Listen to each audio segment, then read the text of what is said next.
दूरदर्शन में कथा कथा रे मोर गोटे इंटरव्यू है से पचारे अगर ओडिशा रे आपण एते दिन रहिचंती ओडिशा रे कोन देखिचंती मैं कि अरे ओडिशा रे बहुत किछि अछि मैं कि उड़ीसा में कल्चर अभी भी है।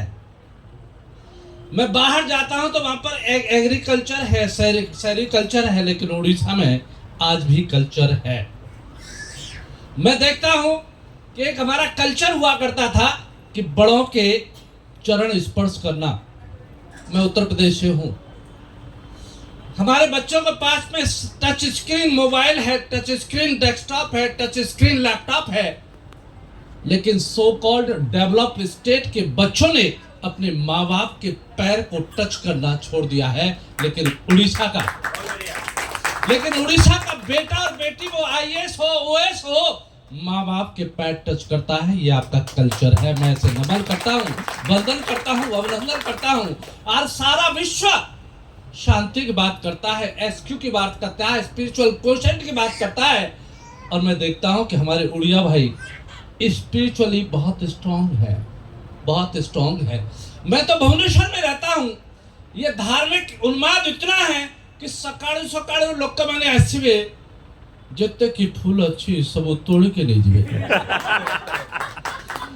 तापरे घर स्वामी मिस्त्री भीतर कड़ी हेतिबा, ए तू आगुरु उठिले नहीं, तू आगुरु उठिले नहीं, हमर समस्त फूलटा को तोड़ के नहीं गले। एते की भलो आपण कर रहुची बोला आपण सब भल भल कथा कहते ओडिशा विषय किसी आपनकर नेगेटिव ऑब्जर्वेशन मैं कि नेगेटिव ऑब्जर्वेशन किछि नहीं, किंतु मोर दुईटा एक्सपीरियंस अछि। बोलो कोनटा मैं कि ओडिशा रे दुईटा जिंस रे कंप्रोमाइज नहीं, खाइबा और सोइबा।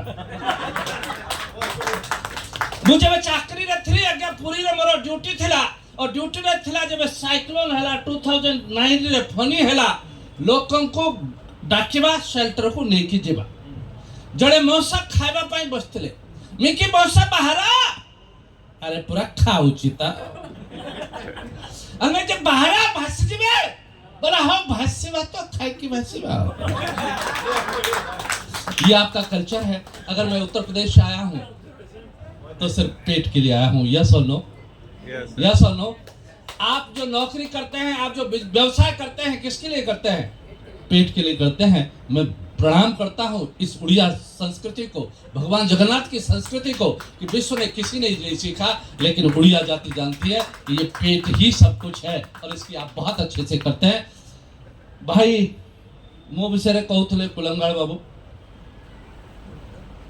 मेरी बालों की बात कर रहे थे, वाइफ की बात कर रहे थे कि उन्होंने शादी कर ली है, साधु हो गए।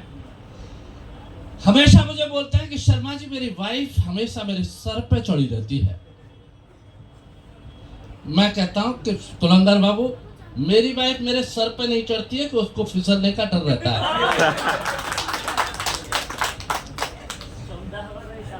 अपनी भाई गिरीश भाई गवेषणा की बात कर रहे थे, रिसर्च की बात कर रहे थे। WHO का रिसर्च आया है, वाइफ हस्बैंड ऑर्गेनाइजेशन का रिसर्च है, WHO। और उन्होंने कहा है कि जो पति पत्नी से बात करेंगे, आपका 90% हार्ट अटैक की समस्या खत्म हो जाएगी। ब्लड प्रेशर 0 हो जाएगा अगर ब्लड प्रेशर है। लेकिन ध्यान रहे कि पत्नी दूसरे की होना चाहिए। अगर आपकी अपनी है तो इसका अपोजिट असर भी होने की संभावना है।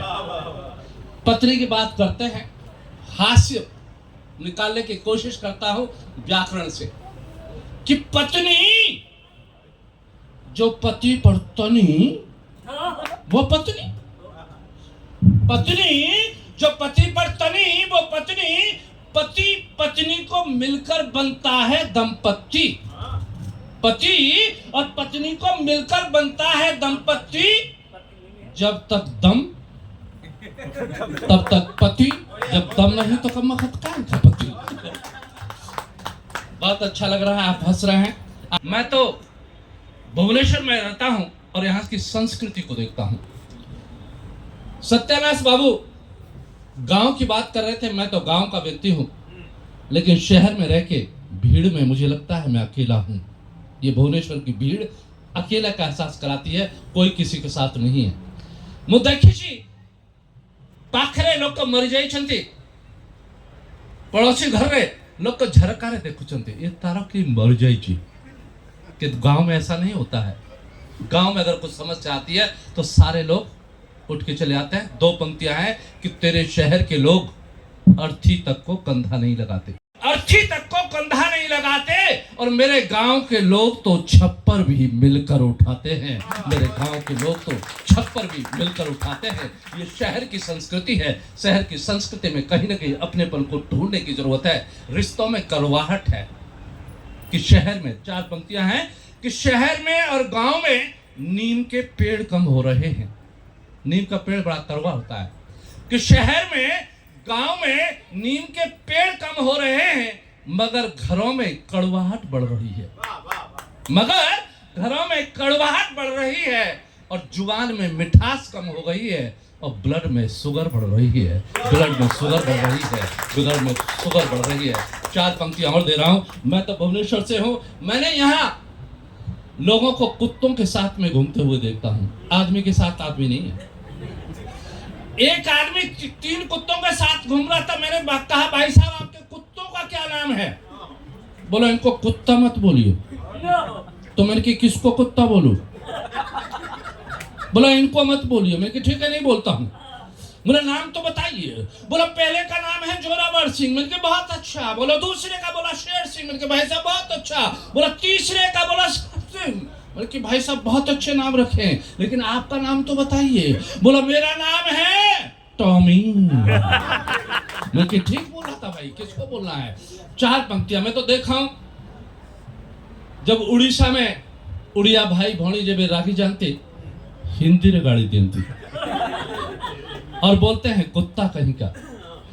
व्यंग दे रहा हूं, आपको अच्छा लगे तो जरूर आशीर्वाद दीजिए।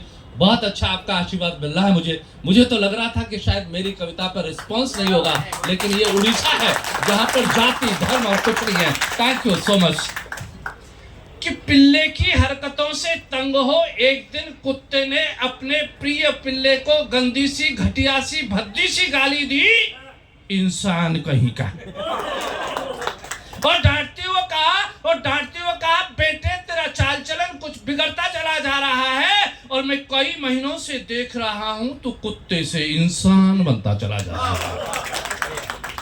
इतना सुनते ही पिल्ला बौखलाया, पिताश्री से फरमाया डैड आप जो एलिगेशन लगा रहे हैं वो माया, ममता और ललिता की निराधार नजर आ रहे हैं। जरा खुलकर बताइए मुझ में कौन से गुण इंसान के नजर आ रहे हैं। दोस्तों मैं तो उत्तर प्रदेश से हूं।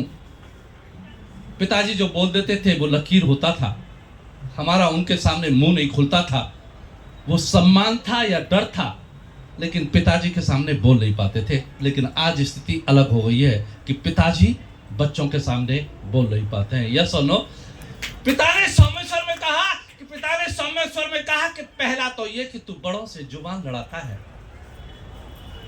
इंसानी गुण बता रहा है कि पहला तो ये कि तू बड़ों से जुबान लड़ाता है, अपनी उड़िया भाषा से कतराता है, अंग्रेजी में घुर्राता है। अब एक कमबख्त कहीं के तू मेरा कम और नवीन का ज्यादा नजर आता है।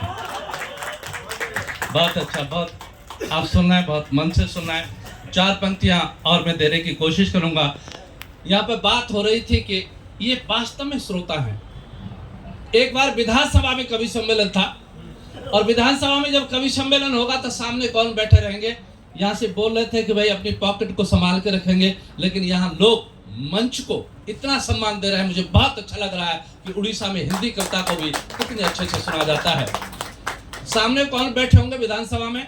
एमएलए, मंत्री वो बैठे रहेंगे। उस चित्र को याद रखेंगे कि विधानसभा में विधानसभा अध्यक्ष ने कवि सम्मेलन कराया, बड़े से बड़े कवियों को बुलाया, कवियों ने अच्छी अच्छी कविता सुनाई, किंतु श्रोताओं ने ताली नहीं बजाई। मेरी बगल में बैठे मुख्यमंत्री से मैंने प्रश्न किया कि मुख्यमंत्री जी ये श्रोता ताली क्यों नहीं बजा रहे हैं? मुख्यमंत्री जी ने धीरे से मेरे कान में कहा, शर्मा जी जरा ध्यान से देखिए, ये श्रोता नहीं जेब कतरे हैं, एक दूसरे की पॉकेट में हाथ फंसा रहे हैं। इतना सुनते ही मैंने अपनी पॉकेट में हाथ डाला और मेरा राजस्व मंत्री से पड़ गया पाला, वो मेरी पॉकेट में हाथ डाला। कितना सुनते ही मैंने अपनी पॉकेट में हाथ डाला, मेरा राजस्व मंत्री से पड़ गया पाला। राजस्व मंत्री ने मुझे बेरहमी से धिक्कारा, शर्मा कवि तू आज तक बीपीएल से उठ नहीं पाया है और पॉकेट में नोटों की बजाय कविता ठूस ठूस कर लाया है, कविता ठूस ठूस कर लाया है। अगर आपकी अनुमति हो, हास्य तो हंसाता है, लेकिन मैं करुण की रचना आपके सामने पढ़ना चाहता हूँ, संबंधों पर रचना पढ़ना चाहता हूँ। अगर आपका समय, ज्यादा समय नहीं लूंगा। पिता की करुण अरदास। सर बैठे हुए हैं, मैं भी बुजुर्ग हूं। हे पुत्र मेरी अरदास तू सुन, बूढ़ा बचपन ये कहता है। हे पुत्र मेरी अरदास तू सुन, बूढ़ा बचपन ये कहता है। बरसों से गले तू मिला नहीं, ये बूढ़ा कंधा कहता है। पुत्र मेरी अरदास तू सुन, बूढ़ा बचपन ये कहता है। देखिए बहुत अच्छी पंक्तियां हैं कि बचपन में तूने जो मांगा देने की कोशिश करता था, तू बूढ़े सपनों को पर देगा। पंछी को ऐसा लगता था, ना जाने मेरे पुत्र मुझे हर सपना टूटा लगता है। हे पुत्र मेरी अरदास तू सुन, बूढ़ा बचपन ये कहता है। शादी के बाद में क्या परिवर्तन होता है उस देखेंगे उस पंक्तियों को कि शादी से पहले मेरा था, अब कुछ कुछ मेरा लगता है। शादी से पहले मेरा था, अब कुछ कुछ मेरा लगता है।